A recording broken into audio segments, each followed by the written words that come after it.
नमस्कार, बहुत स्वागत है आप सभी का। आपके साथ मैं पल्लवी रविंद्र सिंह। इजरायली सेना और हमास के बीच जारी संघर्ष अब उस स्थिति में पहुंच चुका है, उस पोजीशन पर पहुंच चुका है जहां कोई भी योजना अब गुप्त नहीं रह गई। नेतन्याहू ने गाजा पर नियंत्रण का ऐलान कर दिया और हमास आम लोगों को शील्ड बनाकर इजरायली हमले को रोकना चाहता है। यही वजह है कि अंतर्राष्ट्रीय दबाव अमेरिकी राष्ट्रपति डोनाल्ड ट्रंप पर लगातार बढ़ता जा रहा है। इसलिए ट्रंप ने दोहरी नीति अब अपनाना शुरू कर दिया और इसी नीति ने यूरोप में वैचारिक मतभेद भी खड़ा कर दिया है। तो अब सवाल अगले एक्शन का है कि वो आखिर क्या होने वाला है। गाजा का अंतिम दक्षिणी सिरा राफा है, जो फिलिस्तीनियों के पलायन तक जिंदा रहने की आखिरी उम्मीद वाला शहर माना जाता है। लेकिन ये शहर अब जमींदोज होने की कगार पर पहुंच चुका है।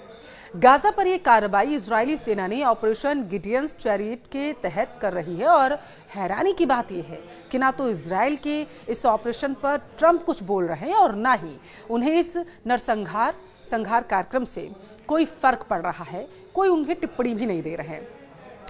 गाजा विनाश का प्लान पेंटागन में ही तैयार हुआ, ऐसा दावा है, जिसका साफ मतलब है कि ऑपरेशन गिडियंस चैरियट को ट्रंप का समर्थन है। गाजा में जारी संघार ट्रंप के प्लान के तहत ही हो रहा है और गाजा विनाश का प्लान पेंटागन में ही तैयार हुआ था, ऐसा दावा है।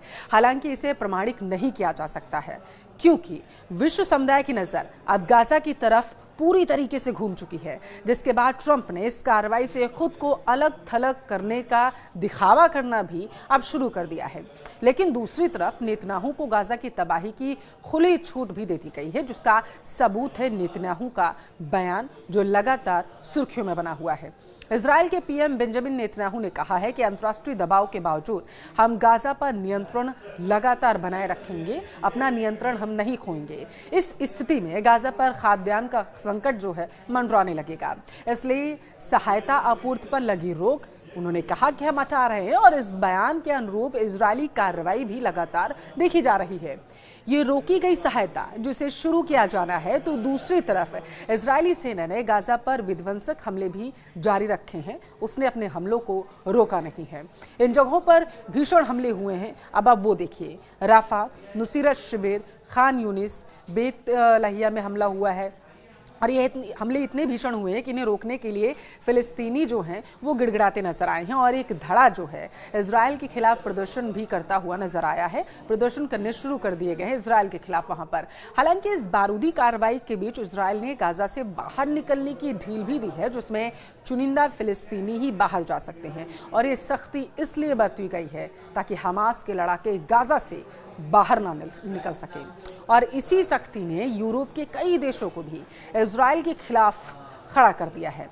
दरअसल आप समझिए, ब्रिटेन, फ्रांस और कनाडा ने संयुक्त बयान जारी करते हुए कहा है कि अगर इजरायल गाजा पर नए हमले नहीं रोकता है, जिस तरीके से लगातार वो हमले कर रहा है, तो गाजा तक पहुंचने वाली सहायता पर प्रतिबंध नहीं हटाता है अगर वो, तो इजरायल के खिलाफ हमें कोई ठोस कार्रवाई करनी पड़ेगी।